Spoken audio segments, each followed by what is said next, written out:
नमस्कार साथियों, गणित की इस कक्षा में आप सभी का स्वागत है।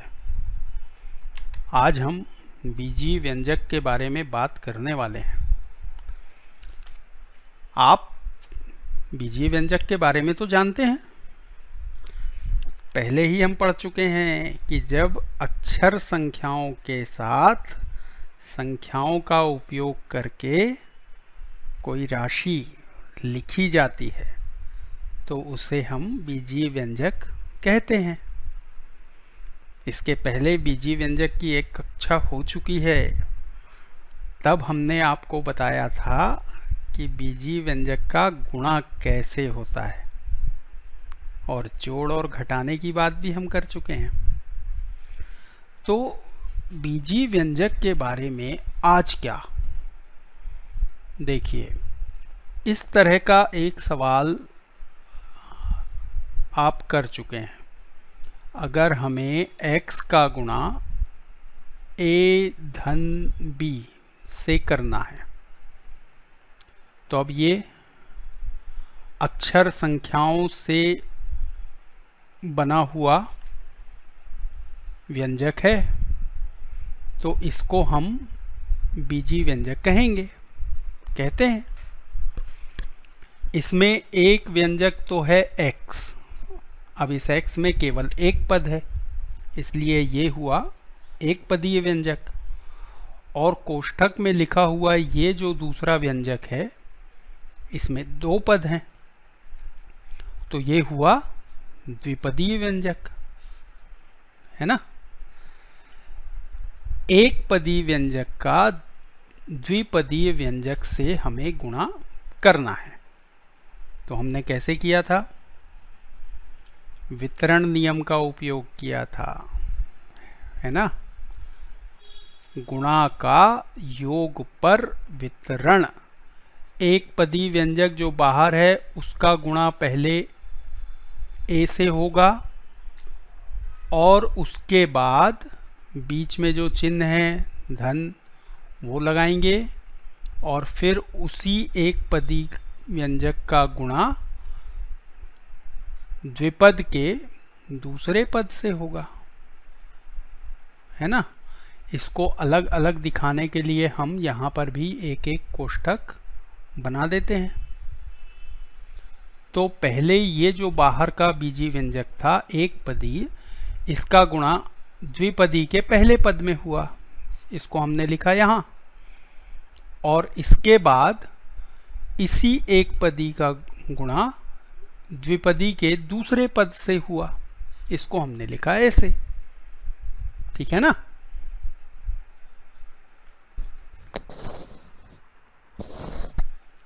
तो ये वाला गुणा हम लोग कर चुके हैं और इसका उत्तर क्या होगा आप बता सकते हैं। यहाँ पर x का a से गुणा होगा तो x गुणित a ऐसा आएगा, और यहाँ पर x का गुणा b से होगा तो x गुणित b ऐसा आएगा। संख्याएं होती तो हम पहाड़ा पढ़ते a का, लेकिन यहाँ तो संख्या के बदले अक्षर संख्या है, तो ये हमारा उत्तर है।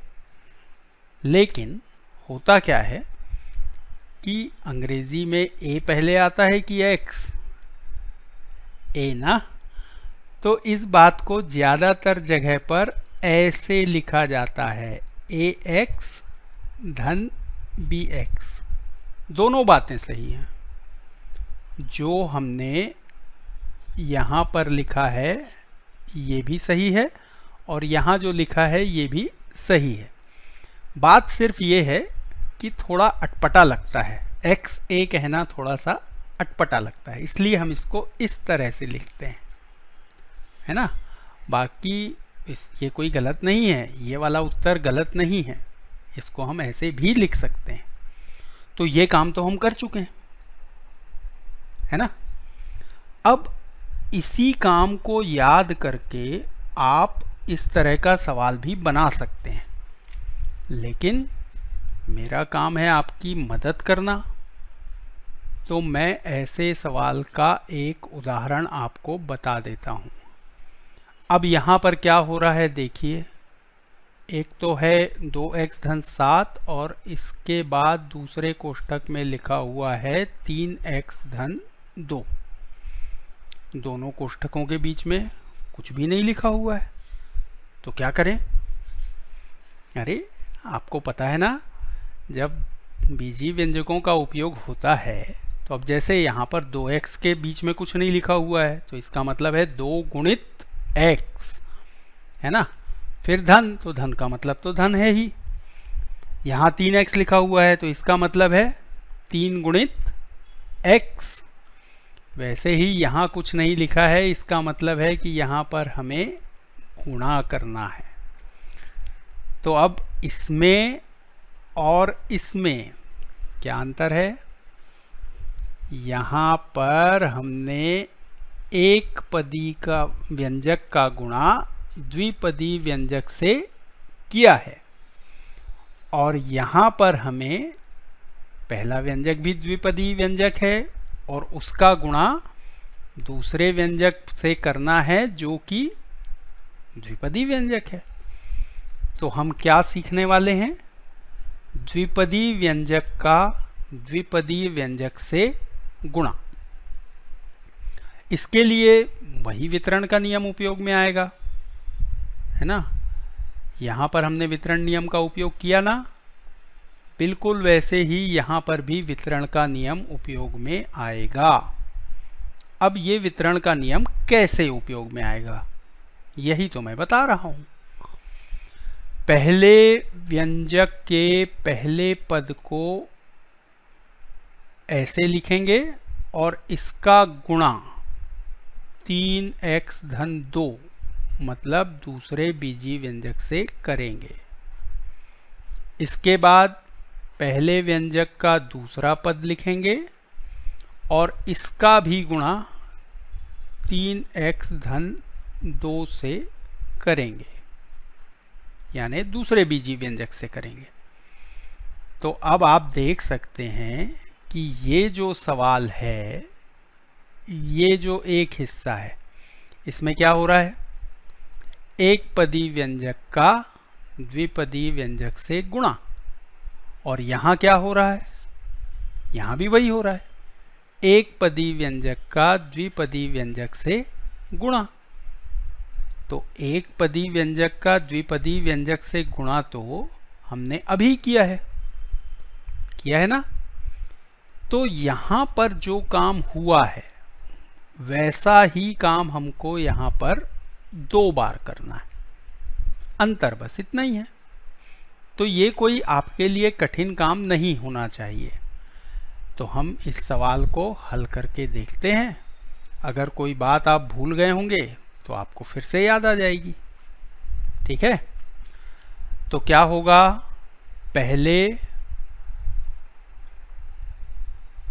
पहले हम 2x का गुणा 3x से करेंगे। ये बात ऐसे लिखी जाएगी, 2x का गुणा 3x से होगा।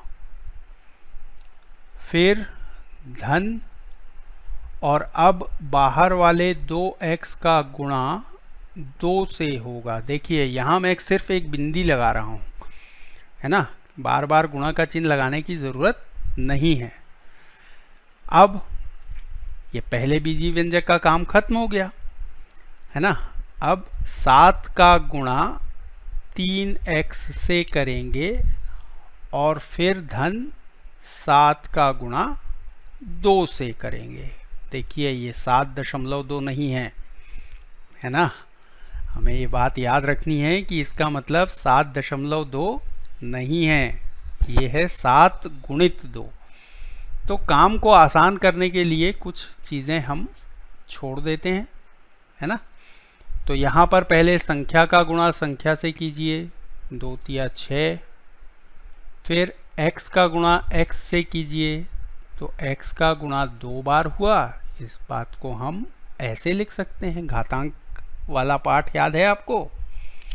जब किसी संख्या का उसी संख्या से 2 बार गुणा होता है तो उसको हम x की घात 2 ऐसा लिख सकते हैं। तो ऐसा ही हमने लिखा है। फिर 2 का गुणा 2 से हुआ, पहले संख्याओं का गुणा होता है, तो 2 का गुणा 2 से हुआ 4, और फिर अक्षर का अक्षर से गुणा होता है, तो अक्षर तो यहाँ एक ही है, तो उसका गुणा नहीं करना है, तो x ज्यों का त्यों रह जाएगा। फिर यहाँ पर संख्याओं का गुणा कीजिए, 7 का 3 से 21, अक्षर एक ही है, तो उसका गुणा करने की ज़रूरत नहीं है। अब हो गया 7 दूनी 14, तो ये हमारा उत्तर है। लेकिन एक काम अभी थोड़ा सा रह गया है। यहाँ पर कोई सजातीय व्यंजक हैं क्या? सजातीय व्यंजक क्या होते हैं? ऐसे व्यंजक जिनमें अक्षर संख्या एक जैसी हो। तो यहाँ और यहाँ अक्षर संख्याएं समान हैं। ये अलग है क्योंकि इसमें x की घात 2 है, लेकिन इन दोनों में x की घात 1 है। तो ये दोनों हुए 4x और 21x सजातीय व्यंजक हुए। तो सजातीय व्यंजकों को हम एक साथ मिला देते हैं। तो 6x की घात 2, ये तो अकेला है, x की घात 2 का अकेला पद है, इसलिए इसको ज्यों का त्यों लिख दिए। ये दोनों सजातीय व्यंजक हैं, 4x और 21x, और इनके बीच में लगा है धन का चिन्ह, तो इनको हमने जोड़ दिया। 21x में 4x जोड़ा तो आया 25x, और फिर आया 14, क्योंकि संख्या तो एक ही बार आई है। तो इस तरह से हमारा गुणा का काम खत्म हुआ, और ये हमारा उत्तर है। ठीक है, बात समझ में आई? अब अगर थोड़ी बहुत बात समझ में नहीं आई हो तो मैं एक उदाहरण और बता देता हूं।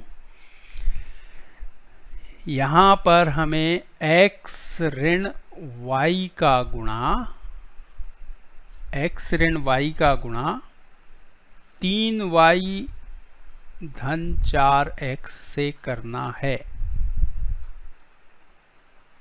ना?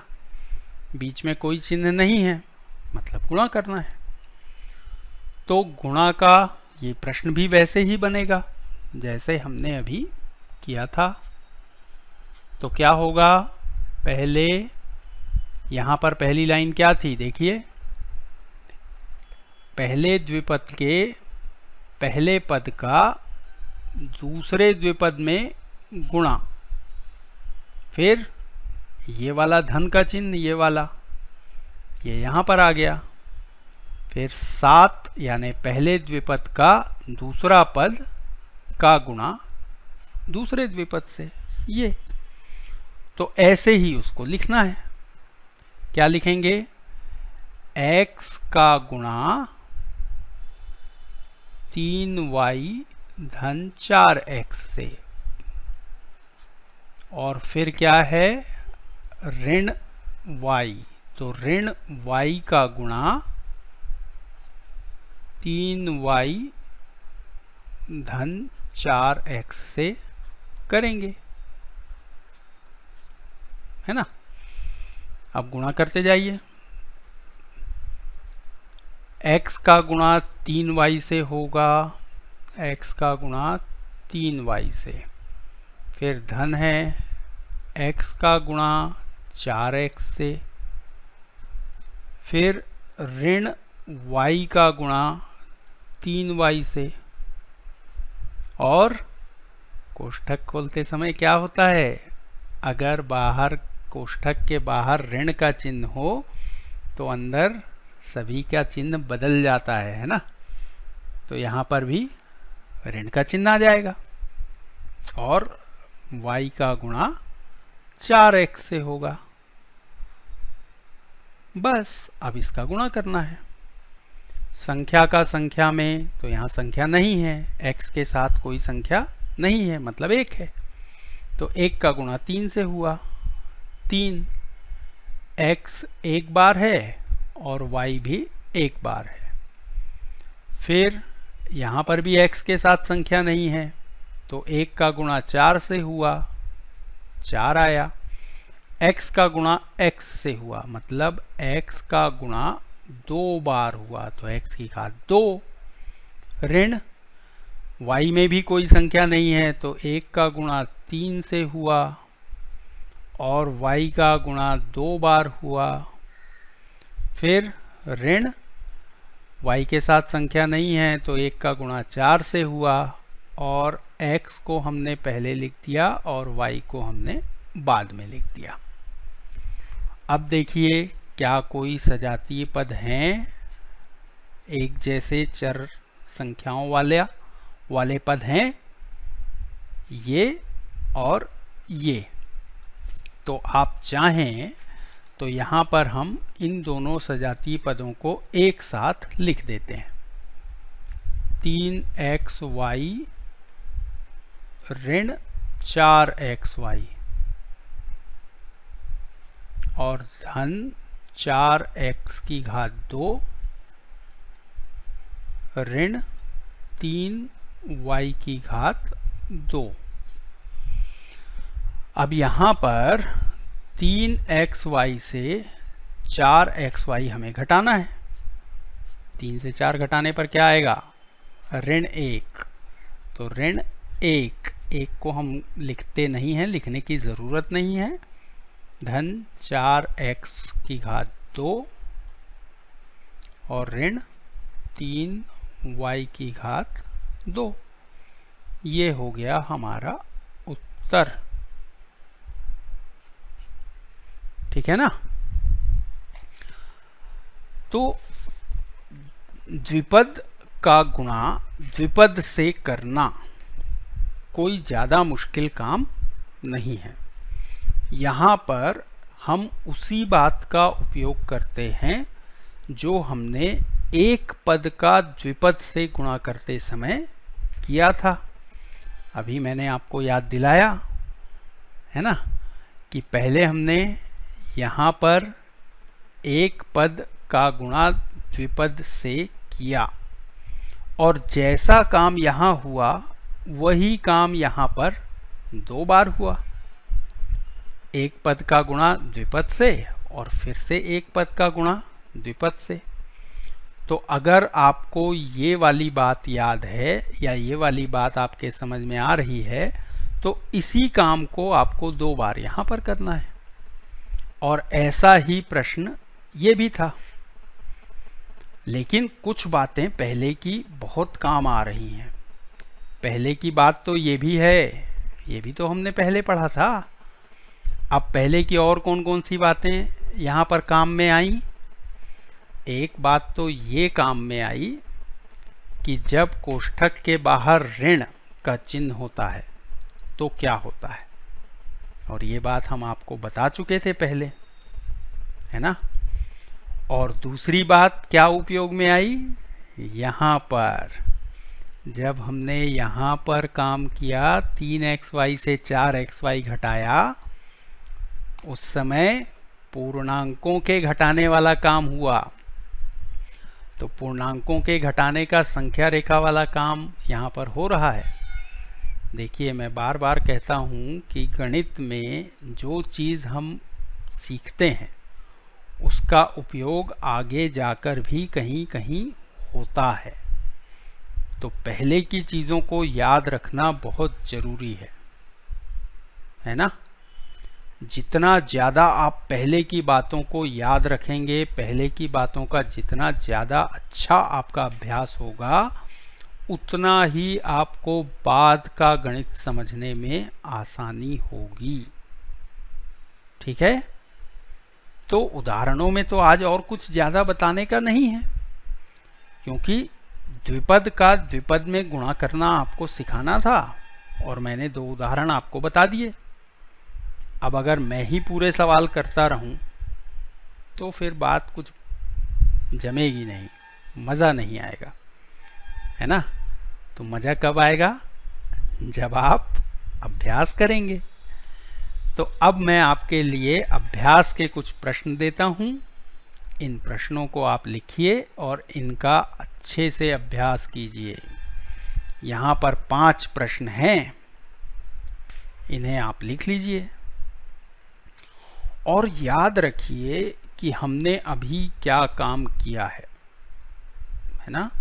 बिल्कुल वैसा ही काम आपको इन सभी सवालों में, इन सभी प्रश्नों में करना है।